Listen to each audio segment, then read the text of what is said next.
حدیث سنن نبی داؤد میں ہے، صحیح اس کو قرار دیا علامہ البانی نے۔ حدیث ہے کہ بیت المقدس کی آبادی مدینہ کی ویرانی ہوگی، اور مدینہ کی ویرانی لڑائیوں اور فتنوں کا ظہور ہوگا۔ فتنوں کا ظہور قسطنطنیہ کی فتح ہوگی، اور قسطنطنیہ کی فتح دجال کا ظہور ہوگا۔ اب اس میں شیخ آپ کی اجازت سے بیت المقدس کی آبادی سے کیا مراد ہے، مدینہ کی ویرانی سے کیا مراد ہے، ڈفرینٹ لوگ ڈفرینٹ انٹرپریٹ کرتے ہیں۔ پھر یہ جو قسطنطنیہ دوبارہ فتح ہونا، اس کا مطلب چلا جائے گا ہمارے ہاتھ سے، تو یہ ان پیک کرنا بڑا ضروری ہے حدیث، تو اس پہ تبصرہ فرمائیے گا۔ بسم اللہ الرحمن الرحیم۔ دیکھیں، سب سے پہلے ہمیں یہ جو علاقائی صورتحال ہے نا، اس کو یوں دیکھنا چاہیے کہ احادیث کے اندر جس شام کا ذکر ہے، اس شام میں موجودہ 4 ممالک تو ڈیفینیٹلی شامل ہیں۔ صحیح۔ اس میں اردن شامل ہے، اس میں فلسطین شامل ہے، صحیح۔ اس میں لبنان شامل ہے، اور اس میں موجودہ سیریا شامل ہے۔ ایسے ہی۔ اس کے علاوہ بعض انٹرپریٹیشنز کے مطابق قبرص بھی اس کے اندر، سائپرس جس کو ہم کہتے ہیں، وہ بھی اس میں شامل ہے، اور ایک صوبہ ترکی کا بھی اس کے اندر شامل ہے۔ یہ سارا ملا کے شام بنتا ہے۔ ٹھیک ہے۔ لہٰذا جتنی بھی شام کے بارے میں نبی کریم صلی اللہ علیہ وسلم نے فضیلت بتائی ہے، تو اس کا جو مرکز و محور ہے وہ یہ پورا علاقہ ہے، کوئی ایک ملک نہیں ہے، موجودہ ملک شام نہیں ہے، بلکہ پورا علاقہ جو ہے اس کے اندر شامل ہے۔ جہاں تک قسطنطنیہ کی بات ہے، ظاہر ہے کہ یہ استنبول کا دوسرا نام ہے، اور استنبول جو ہے وہ مسلمانوں کے قبضے میں ہے، اور نبی کریم صلی اللہ علیہ وسلم اس میں جو ذکر فرما رہے ہیں وہ قسطنطنیہ کی فتح کا ذکر فرما رہے ہیں۔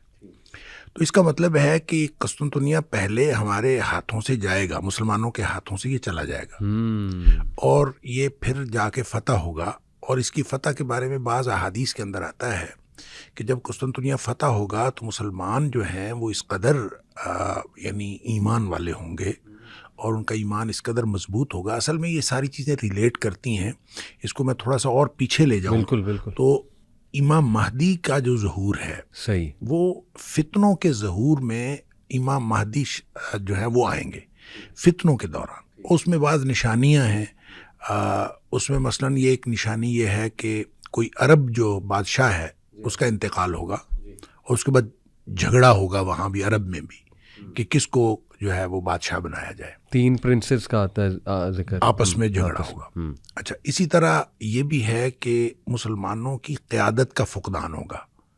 اچھا، اور اس میں یہ بھی ہے کہ مسلمان جو ہیں حج کے موقع پر اکٹھے ہوں گے، اور حج کے موقع پر آپس میں گفتگو کر رہے ہوں گے کہ کس طرح سے ہمیں قائد ملے۔ تو ان کو اس دوران، حج کے دوران جو ہے یہ محسوس ہوگا کہ جس کو ہم قیادت دینا چاہتے ہیں وہ شخص یہاں کہیں موجود ہے، اور پھر کوشش کریں گے وہ کہ وہ ان کو ڈھونڈ لیں۔ اور اس میں پھر تفصیل آتی ہے کہ وہ مکہ میں کوشش کریں گے ڈھونڈنے کی، تو وہ جو شخص جس کو ڈھونڈ رہے ہوں گے، محمد بن عبداللہ، نبی پاک صلی اللہ علیہ وسلم نے فرمایا اس کا نام میرے نام پر ہوگا، اور اس کی ولدیت میری ولدیت کے اوپر ہوگی، بالکل صحیح، اور وہ حسنی سید ہوگا، اور اس کو جو ہے یعنی حضرت حسن رضی اللہ تعالیٰ عنہ کی اولاد میں سے ہوگا۔ اچھا، اس کو لوگ ڈھونڈ رہے ہوں گے، وہ مدینہ چلا جائے گا، پھر لوگ مدینہ جائیں گے، پھر وہ واپس جو ہے مکہ آ جائے گا۔ اچھا، یہ جو امام مہدی کا پھر بالآخر ان کو جب وہ پا لیں گے تو وہ موقع ہوگا کہ وہ حجر اسود کے قریب وہ موجود ہوگا، بلکہ ملتزم کے ساتھ وہ چمٹا ہوا ہوگا جب لوگ اس کو ڈھونڈ لیں گے۔ اچھا، اس کو ڈھونڈ لیں گے تو وہیں پہ گفتگو شروع ہو جائے گی کہ آپ کی ہم بیعت کرنا چاہتے ہیں۔ اچھا، حدیث کے جو الفاظ ہیں نا، اس سے یہ پتہ چلتا ہے کہ امام مہدی اپنے ظہور سے قبل وہ کوئی ایکسٹرا آرڈنری شخصیت نہیں ہوں گے۔ صحیح، یعنی پہلے بالکل عام آدمی ہوں گے، کسی کو نہیں پتا ہوگا کہ یہ امام مہدی ہو سکتے ہیں یا کوئی سا، کیونکہ حدیث میں الفاظ ہیں کہ جب بیعت ہوگی نا تو وہ کہیں گے کہ میں پھر جہاد پہ بیعت لوں گا۔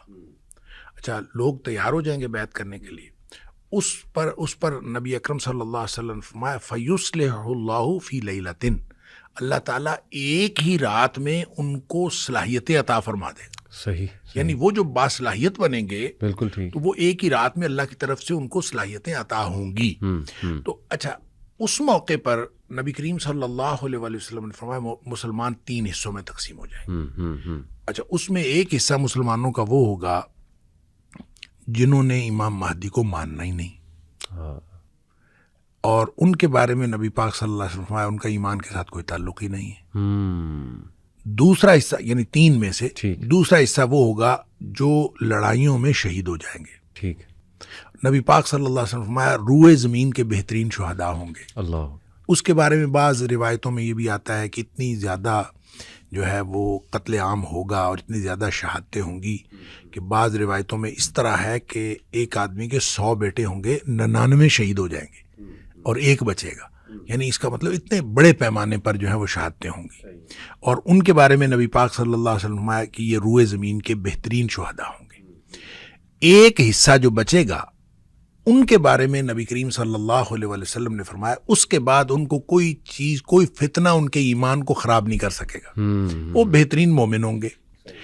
اچھا، جو قسطنطنیہ کی فتح ہے اس کے بارے میں حدیث میں آتا ہے کہ وہ صرف لا الہ الا اللہ یا اللہ اکبر کی قوت سے اس کی دیوار گر جائے گی، یعنی ان کو لڑائی نہیں لڑنی پڑے گی۔ اچھا، یعنی وہ اس طرح کے مومن ہوں گے بالکل ٹھیک کہ جب وہ وہاں پہنچیں گے تو وہ اپنی لا الہ الا اللہ کہتے ہوئے یا اللہ اکبر کہتے ہوئے جب وہ قریب پہنچیں گے تو دیوار گر جائے گی اور وہ فتح ہو جائے گا بغیر کسی لڑائی کے۔ وہاں جب وہ فتح ہوگا تو ان کو اطلاع ملے گی کہ دجال کا ظہور ہو گیا ہے، اچھا، اور پھر یہ دوڑیں گے پیچھے کو جو کہ دجال کا ظہور ہو گیا۔ اچھا، یہ جو یہ تفصیل ہے تو یہ حدیث جو ہے یہ بھی اسی ترتیب کی نشاندہی کرتی ہے کہ جو بیت المقدس کی آبادی ہے وہ مدینہ کی بربادی ہوگی، اور مدینہ کی بربادی جو ہے وہ خروج الملحمہ، وہ جنگوں کا آغاز ہو جائے گا، اور جب جنگوں کا آغاز ہوگا تو پھر اس کے نتیجے میں فتح قسطنطنیہ ہوگی، اور فتح قسطنطنیہ ہوگی تو اس کے بعد جو ہے دجال کا ظہور ہوگا۔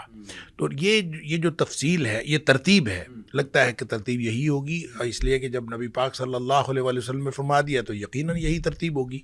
تو اس میں ایک بات بہرحال میں جو آپ نے کہا کہ بیت المقدس کی آبادی سے کیا مراد ہے exactly. اور بربادی سے کیا مراد ہے، دیکھیں اس کا ایک تو مطلب یہ ہے کہ ہمیں جو سمجھ آتی ہے کہ بیت المقدس جو ہے وہ اس کے اندر جتنی خرابیاں ہیں، جتنے وہاں پہ کیوس ہے، وہ ختم ہو جائے گا۔ آبادی سے مراد یہ ہے، اچھا، اور یہاں کی بربادی سے مراد ہے جتنا یہاں پہ امن ہے یہ ختم ہو جائے گا۔ اچھا، ٹھیک ہے، خراب ہے نا، خراب، ٹھیک ہے، ٹھیک ہے، خراب و یسرب، حدیث کے الفاظ ہے خراب۔ صحیح ہو، اب خرابی کسی بھی طرح کی ہو سکتی ہے، وہ ایڈمنسٹریٹو خرابی ہو سکتی ہے، مینیجریل خرابی ہو سکتی ہے، وہ نظام کی خرابی ہو سکتی ہے، وہ لوگوں کے ایمان کی خرابی ہو سکتی ہے۔ ویسے تو نبی پاک صلی اللہ علیہ وسلم فرمایا فتنوں کے دور میں ایمان جو ہے وہ حجاز کے اندر سکڑ کے آ جائے گا، جس طرح سے سانپ جو ہے سکڑ کے اپنی بل میں گھس جاتا ہے، اس طرح سے ایمان سکڑ کے حجاز میں آ جائے گا۔ حجاز یعنی مکہ مدینہ، مکہ اور مدینہ۔ اچھا، تو جب مکہ اور مدینہ میں ایمان آ جائے گا تو اس کا مطلب ہے ایمانی خرابی تو نہیں ہوگی، کسی اور طرح کی خرابی ہوگی، کوئی بد انتظامی ہو جائے گی، کوئی لڑائی ہو جائے گی، کوئی سیاسی ایشو ہو جائے گا، کوئی اس طرح کا ایشو ہوگا، اور اس ایشو کے بعد جنگیں شروع ہو جائیں گی۔ اب وہ جو جنگیں شروع ہوں گی، جو بھی قیادت کا فقدان ہوگا۔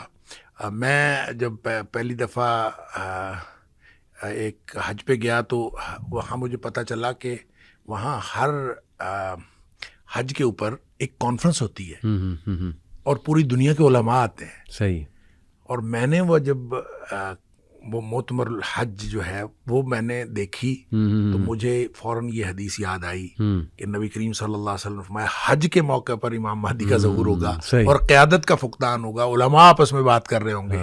تو میں نے کہا اس کی بنیاد یہ پڑ چکی ہے گویا کہ حج کے موقع پر پوری دنیا کے علماء اکٹھے ہوتے ہیں، تو جب کبھی قیادت کا فقدان ہوگا اور اس طرح کی ڈسکشن ہوگی تو اس کے نتیجے میں امام مہدی کا ظہور بھی ہوگا۔